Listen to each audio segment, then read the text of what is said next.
وہ ایک گھریلو شرمیلی سی لڑکی تھی، کبھی اداکارہ بننے کے بارے میں سوچا بھی نہ تھا، لیکن تقدیر میں جو لکھا ہو کر رہتا ہے۔ شاعرہ کی تقدیر میں بھی ایک بڑی اداکارہ کے طور پر شہرت پانا لکھا گیا تھا، سو وہ صف اول کی اداکارہ بن گئی۔ شاعرہ اس کا اصل نام نہیں ہے، وہ فرضی نام سے اپنی کہانی شائع کروانا چاہتی تھی، نام ظاہر نہیں کرنا چاہتی تھی۔ شاعرہ نے پنجاب کے ایک میڈیم گھرانے میں جنم لیا۔ اس کے والد ایک دیانت دار سرکاری ملازم تھے، ان پر کنبے کا تمام بوجھ تھا، یہ 9 افراد پر مشتمل تھا۔ شاعرہ اپنے بہن بھائیوں میں سب سے بڑی تھی۔ تعلیم مکمل کرتے ہی اپنے حساس دل سے مجبور ہو کر وہ اپنے والد کا سہارا بننے کے بارے میں سوچنے لگی۔ اس کی ایک سہیلی دیکھتے ہی دیکھتے ایئر لائن جوائن کرتے ہی اپنے گھرانے کی خوشحال سرپرست ہو گئی۔ اس کا نام شبانہ تھا۔ شبانہ اسے کہتی کہ کب تک معمولی ملازمت کی حصول کی خاطر دھکے کھاتی رہو گی؟ میرے ایک رشتہ دار ایئر لائن میں اچھے عہدے پر ہیں، تم خوبصورت ہو، دراز قد بھی ہو، تمہاری پرسنالٹی تو نمبر 1 ہے، میری مانو ہماری فیلڈ میں آ جاؤ، ایئر ہوسٹس بن جاؤ گی تو خوشحال ہو جاؤ گی، یہاں بہت اچھا معاوضہ ملتا ہے، جبکہ بیچارے اساتذہ کو بہت کم اجرت پر گزارا کرنا پڑتا ہے۔ وہ تو ٹھیک ہے شبانہ، مگر میرے گھر والے مجھے ایئر ہوسٹس بننے کی اجازت نہیں دیں گے، کیونکہ اس ملازمت میں رات کی ڈیوٹی بھی کرنا پڑتی ہے۔ تم کوشش تو کرو ان کو سمجھانے کی، شروع میں ملکی پروازوں پر جانا ہوتا ہے، زیادہ تر دن کی ڈیوٹی ہوتی ہے، ایک بار اس فیلڈ میں آ جاؤ گی تو والدین بعد میں سمجھوتا کر لیں گے۔ شاعرہ نے کسی نہ کسی طرح اپنے والدین کو منا لیا اور شبانہ کے ذریعے سے ایئر ہوسٹس بن گئی۔ اچھا معاوضہ ملتا تھا، گھر کے حالات سنبھل گئے، والد ریٹائرڈ ہو گئے تو کنبے کی ساری ذمہ داری شاعرہ کے کندھوں نے سنبھال لی۔ بے سکون گھر میں مالی سکون آ گیا اور سب اپنے اپنے کاموں میں مشغول ایک بے فکر میں مگن زندگی گزارنے لگے۔ پھر یہ بھولی بھالی لڑکی نیو یارک سے چائنا تک پرواز کرتی ہوئی ایک کولیگ سے دل لگا بیٹھی، جس کا علم گھر والوں کو نہ تھا۔ شاعرہ اپنے کولیگ سے ناطہ جوڑ کر دیوانگی کی حدوں تک جا پہنچی تھی۔ ملازمت کی خاطر اس کو کراچی کے ہاسٹل میں رہنا پڑتا تھا، یہیں اس کی ملاقات فلائٹ کے دوران ایک اسٹیوڈ سے ہوئی، یوں دونوں پسندگی کے رشتے میں بن گئے، لیکن یہ رشتہ دونوں جانب سے شفاف نہ تھا۔ فواد نے اپنی جھوٹی محبت کا یقین دلایا تھا۔ ان دونوں کے تعلق سے فواد کا ایک دوست سیف روز اول سے ہی واقف تھا، جس کو شاعرہ سیف بھائی کہا کرتی تھی۔ وہ بھی سیدھی سادی لڑکی کو بہن کے روپ میں پسند کرتا تھا۔ فواد اپنے دوست سے بہت قریب تھا اور اسے اپنی ہر بات بتاتا تھا، یوں سیف اس کے ارادوں سے آگاہ تھا۔ اس حقیقت سے آگاہی کے بعد سیف کو ملال رہنے لگا کہ جس لڑکی کو اس نے دل سے بہن کہا ہے، اسے محبت کے نام میں دھوکہ ملنے والا ہے اور محض بربادی ہی اس کے حصے میں آنے والی ہے۔ تبھی وہ شاعرہ کے بارے میں پریشان رہنے لگا، چاہتا تھا کہ کسی طور پر وہ اس معصوم لڑکی کو اپنے دوست کے ارادے سے آگاہ کر کے برباد ہونے سے بچا لے۔ تاہم دوست کی پاسداری آڑے آتی تھی، لہٰذا خاموشی اختیار کی ہوئی تھی۔ یوں بھی جب تک ٹھوکر نہ لگ جائے، لڑکیاں ایسے جذباتی معاملات میں کبھی کسی کی نہیں سنتی، الٹا سمجھانے والے کو ہی اپنا دشمن سمجھ لیتی ہیں۔ شاعرہ میں اور کوئی برائی نہ تھی سوائے اس کے کہ وہ فواد پر بھروسہ کر بیٹھی تھی، اس کو اپنا سب کچھ سمجھ بیٹھی تھی۔ سیف نے نہ تو فواد کی سرزش کی اور نہ ہی شاعرہ کو کبھی یہ جتلایا۔ وہ مناسب وقت کے انتظار میں رہنے لگا۔ بالآخر وہ وقت آ ہی گیا جب وہ ان کے معاملے میں مداخلت کر سکتا تھا، جب فواد نے شاعرہ کے ساتھ بے رخی برتاؤ کرنا شروع کر دیا۔ ایک روز سیف کے سامنے اس نے اپنا دل کا حال کھول کر رکھ دیا، خوب روئی اور فواد کی بے رخی کا شکوہ کر بیٹھی۔ سیف اسی لمحے کا منتظر تھا۔ اس نے شاعرہ کو تسلی دی اور وعدہ کیا کہ وہ فواد کو راہ راست پر لے آئے گا۔ اس نے دوست سے بات کی اور اس کو شاعرہ کے ساتھ شادی کرنے کو کہا۔ اس بات سے تو فواد چڑھتا تھا، وہ صرف اچھا وقت گزار کر اپنی دوست لڑکیوں کو چھوڑ دیا کرتا تھا اور جو لڑکی شادی کے لیے اصرار کرتی تھی اس سے کنارہ کش ہو جاتا تھا۔ سیف اس کی عادت سے واقف تھا، اس نے پھر بھی اسے سمجھانے کی بہت کوشش کی۔ فواد نے اس کی نصیحتیں ایک کان سے سنی اور دوسرے کان سے اڑا دی۔ اس سے مایوس ہو کر سیف اس کے گھر چلا گیا۔ فواد کی والدہ اس کو اپنے بیٹے کی طرح چاہتی تھی، لہٰذا اس نے خالہ جی سے بات کی اور پھر ایک روز وہ شاعرہ کو لے کر خالہ جی کے حضور پہنچا۔ فواد کا کچا چٹھا سنانے کے بعد اس نے بتایا کہ شاعرہ اس کی بہن ہے اور فواد نے اس کو دھوکہ دیا ہے، جبکہ اب وہ رسوائی کے دہانے پر کھڑی ہیں۔ فواد کی ماں غور سے شاعرہ کو دیکھ پرکھ رہی تھی، سمجھ گئی کہ لڑکی بہت اچھی فطرت کی اور شریف گھرانے کی ہے۔ نادانی کے باعث اس کے بیٹے کے مکروہ فریب میں پھنس کر اب زندگی کی دولت لٹا بیٹھی ہیں۔ اور موت کے دہرائے پر کھڑی ہے۔ وہ سراپا ممتا تھی۔ اس نے روتی ہوئی شاعرہ کو گلے سے لگا لیا اور اس کے سر پر پیار سے ہاتھ رکھتے ہوئے بولی، فکر مت کرو بیٹی، تمہارے سوا میں کسی دوسری لڑکی کو اس گھر کی بہو نہ بننے دوں گی۔ فواد سے میں خود نپٹ لوں گی، تم بے فکر ہو کر گھر جاؤ۔ ایک ماہ کے اندر اندر تم کو بہو بنا کر اس گھر میں لے آؤں گی۔ تمہیں رسوائی کے ڈر سے اس دنیا سے خوف زدہ ہونے کی کوئی ضرورت نہیں۔ خالہ کے ان الفاظ سے شاعرہ کو گویا نئی زندگی مل گئی۔ وہ روتی ہوئی مگر پر امید ہو کر گھر سے آ گئی۔ فواد کی ماں نے بہت جلد اپنا وعدہ نبھا دیا۔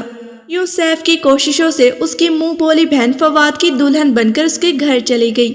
اب سیف کو سکون کی نیند آئی کہ جس لڑکی کو دل سے بہن بنایا تھا اس کا انجام بخیر ہو گیا۔ اب وہ خود کو ایسا محسوس کر رہا تھا جیسے اپنی سگی بہن کی ڈولی کو رخصت کر دیا ہو۔ فواد سے شادی کے بعد شاعرہ کے ماں باپ راضی نہ تھے۔ انہوں نے بادل ناخواستہ اپنی دختر کو رخصت کیا تھا۔ اس کے بعد اس سے ناتا نہ رکھا۔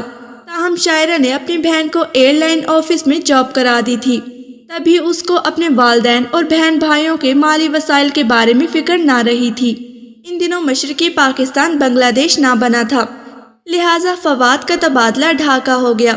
اس کے کہنے پر شاعرہ نے ملازمت چھوڑ دی تھی اور اب مالی طور پر شوہر کے رحم و کرم پر تھی۔ ڈھاکہ میں فواد کا رویہ شاعرہ سے تبدیل ہونے لگا۔ اس نے بیوی سے دوبارہ بے رخی اختیار کر لی اور اپنا ایک ایسا ہلکا احباب بنا لیا جو اوباش قسم کے دوستوں پر مشتمل تھا۔ شاعرہ دن رات گھر پر پڑی اس کا انتظار کرتی رہتی اور وہ ڈیوٹی کا بہانہ بنا کر ہفتوں اس کی شکل نہ دیکھتا۔ جب گھر آتا شراب کے نشے میں ہوتا، تب وہ شاعرہ کو زد و کوب کرنے لگا۔ اس ماحول سے ان کا چھوٹا سا معصوم بیٹا بھی متاثر ہونے لگا۔ ان حالات سے گھبرا کر شاعرہ نے سیف کو خط لکھا اور تمام حالات درج کر دیے۔ سیف نے اعلیٰ افسران سے مل کر فواد کا تبادلہ ڈھاکہ سے لاہور کروا دیا۔ یہاں آ کر اپنی ماں کے لحاظ سے فواد چند دنوں تک تو ٹھیک رہا۔ جس مرد کو باہر کی رنگینیوں کا چسکا پڑ چکا ہو، اس کا دل گھر میں اپنی شریف بیوی سے نہیں لگتا، چاہے وہ کتنی ہی خوبصورت اور وفادار کیوں نہ ہو۔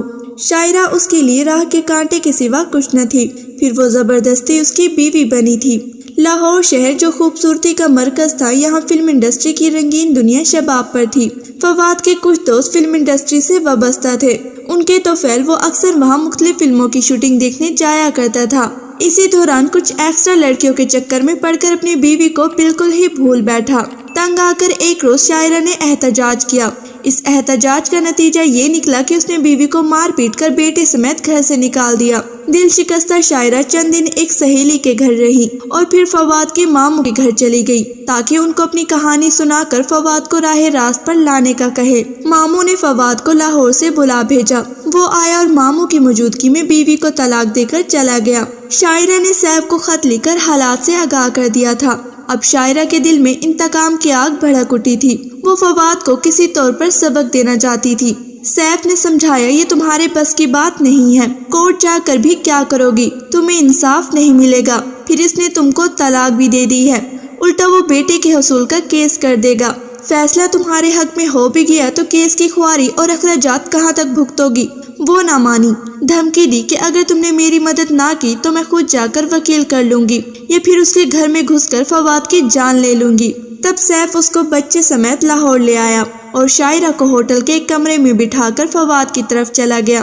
حالانکہ اب فواد سے رابطہ بھی لا حاصل تھا۔ جب وہ فواد سے ملا تو اس نے صاف کہہ دیا کہ وہ طلاق دے چکا ہے، اب اس کا شاعرہ سے کوئی تعلق نہیں ہے۔ سیف نے دیکھا کہ وہ گھر میں تنہا نہیں ہے، ایک ایکسٹرا کو اس نے ساتھ میں رکھا ہوا ہے۔ اس نے واپس ہوٹل آ کر شاعرہ کو تمام ماجرا سنایا اور کہا کہ بحیثیت بھائی تم سے گزارش کرتا ہوں کہ ادھر ادھر بھٹکنے کی بجائے یا تو والدین کو منا کر ان کے پاس چلی جاؤ یا پھر میرے گھر چلو، میری والدہ اور بہنوں کے درمیان رہو، وہاں تمہیں کوئی تکلیف نہ ہوگی۔ شاعرہ نے کہا کہ میں لاہور سے دور نہیں رہنا چاہتی، فواد اسی شہر میں ہے تو میں بھی اسی شہر میں رہ کر اس سے انتقام لوں گی۔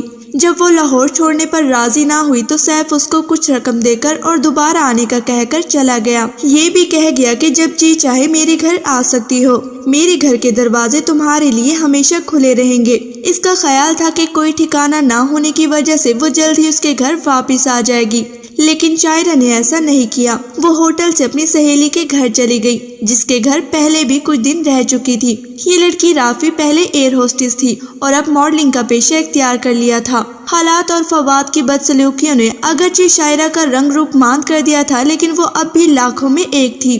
رافی نے بھی اس کو ڈھارس دی، جینے کے راستے دکھائے۔ اس نے سمجھایا کہ فواد کے پیچھے بھاگنے یا اس کی جان لینے سے بہتر ہے کہ اس کو کسی دوسرے طریقے سے شکست دو۔ تم ماڈلنگ کی طرف آ جاؤ، روپیہ کماؤ اور فواد کو حسد کی آگ میں جلاؤ۔ یوں وہ دل شکستہ شاعرہ کو ایک پر رونق دنیا میں کھینچ لائی۔ پہلے ماڈلنگ اور پھر فلم انڈسٹری کو اپنا لیا۔ جلد ہی وہ ایک دو مخلص ڈائریکٹرز کی بدولت فلم سازوں کی نظر میں آ گئی۔ انہی کے کہنے پر اس نے رقص اور موسیقی سے واقفیت کے لیے دونوں فنون کی تعلیم حاصل کرنا شروع کر دی اور 1 سال کے اندر اس میدان میں چھا گئی۔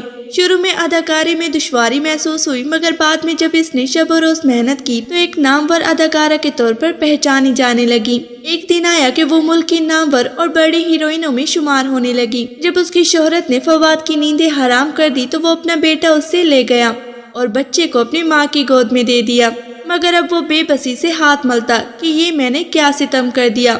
وہ اب اس کا حسن ٹی وی پر دیکھ کر تڑپ جاتا کہ یہ حسن جو میری ملکیت تھا، اس کے جلوے سرعام لوگوں کی تفریح کے لیے ہو گئے ہیں۔ وہ جو میرے کہنے سے ملازمت چھوڑ کر برقع لینے بھی گئی تھی، سرعام فلم پر رقص کرنے کے لیے مجبور کر دیا۔ وہ ہر ایک سے کہتا تھا شاعرہ نے مجھ سے کیسا انتقام لیا ہے۔ اس نے سیف سے رابطہ کیا اور کہا کہ اپنی منہ بولی بہن کو سمجھاؤ، ایک بار مجھ سے بات کر لے، میں اس سے معافی مانگنا چاہتا ہوں، میں عمر بھر اس کو معاف نہیں کر سکتی۔ سیف کو اس نے یہی جواب دیا تھا۔ وہ مرد جو غلط قسم کی لڑکیوں کے پیچھے دیوانہ ہو اور اپنی باوفا بیوی کی قدر نہ جانے، وہ میرے نزدیک اس لائق نہیں کہ اس سے بات کی جائے۔ پتہ نہیں اب فواد کس حال میں ہے، ابھی تک وہ اپنی سابقہ بیوی کو یاد کر کے روتا ہے یا نہیں، لیکن یہ ایک حقیقت ہے کہ شاعرہ کے دل میں اب تک اس کا پیار باقی ہے۔ جب کبھی وہ اپنی شادی کی تصویر نکال کر دیکھتی ہے تو دل سے لگا کر رو پڑتی ہے اور کہتی ہے کہ اس سے اچھا کوئی ماضی نہیں جیسا میرا ماضی تھا۔ عورت بھی کتنی بڑی پہیلی ہے کہ جس کو سمجھنا ہر کسی کی بس کی بات نہیں۔ اگر آپ کو ہماری سٹوری اچھی لگی ہو تو لائک اور شیئر ضرور کریں۔ شکریہ۔